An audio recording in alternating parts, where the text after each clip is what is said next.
El objetivo es que todos tengamos las mismas posibilidades, por eso se aplicaron medidas de accesibilidad en las últimas elecciones para las personas que tienen alguna discapacidad. Queremos saber cómo resultaron, en definitiva, estas medidas en todo el país, por eso estamos con Verónica González. ¿Cómo te va, Vero? ¿Qué tal, Agustina? Bueno, ¿y cómo lo vieron? ¿Cómo estuvieron estas medidas de accesibilidad durante las últimas elecciones? Bien, mira, viste que había que implementar cuartos oscuros accesibles, uno por escuela, que habíamos hablado de eso. Sí.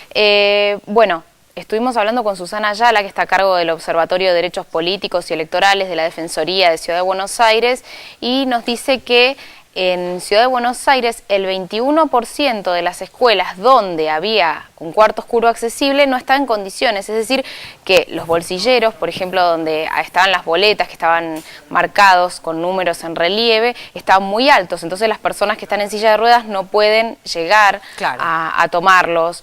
Después había boletas mezcladas también en los bolsillos, que se supone que tiene que servir para separar las boletas y que una persona con discapacidad visual pueda tomar la que quiere utilizar. Pero esto significa que en el 21% de las escuelas decías que no funcionó bien, pero en el 80%, casi en el 80% sí. En el 21% de las escuelas donde había cuarto oscuro accesible. También hubo muchas donde no hubo. Sí. En Ciudad de Buenos Aires no hubo cuartos oscuros accesibles, que es donde yo voté.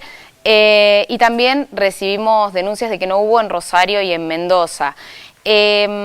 También recordemos que se implementaba el voto asistido, que era una opción, ¿sí? Que la persona con discapacidad puede entrar con una persona de su confianza o con el presidente de mesa. Bien.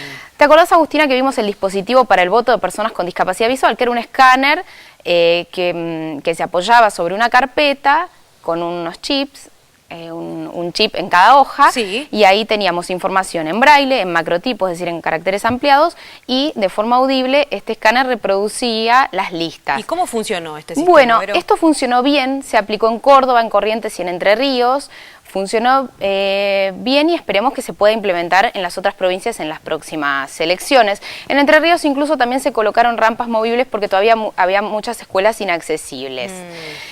Hubo varios casos donde el observatorio, que depende de la Defensoría, intervino porque no dejaban votar a las personas con discapacidad, es decir, no bajaban las urnas en el caso de personas con discapacidad motora que llegaban a una escuela inaccesible. ¿Y con qué argumento no las bajaban? Decían que no podían hacerlo.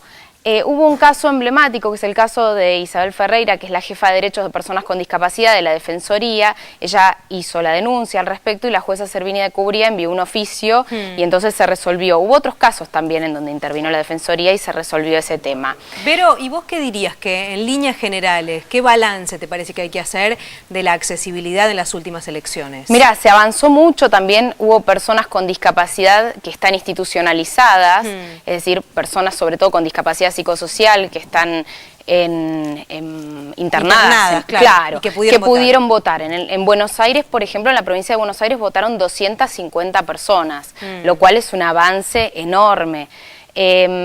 Creo que tenemos que seguir trabajando en cuanto a lo que es inaccesibilidad en las escuelas, porque en una escuela donde no pueden votar personas con discapacidad, tampoco pueden concurrir personas con discapacidad a educarse, ni a trabajar, ni a llevar a sus hijos, ¿no? Es cierto. Es decir, que tenemos que seguir trabajando en eso, pero sin dudas, por ejemplo, el dispositivo para el voto de personas con discapacidad visual es muy bueno, ojalá se pueda implementar en todo el país. Vero, muchísimas gracias como siempre. Gracias a ustedes y recuerden que para comunicarse con la columna pueden escribir a infodiscapacidad@tvpublica.com.ar. Le escriben ahí a Verónica González.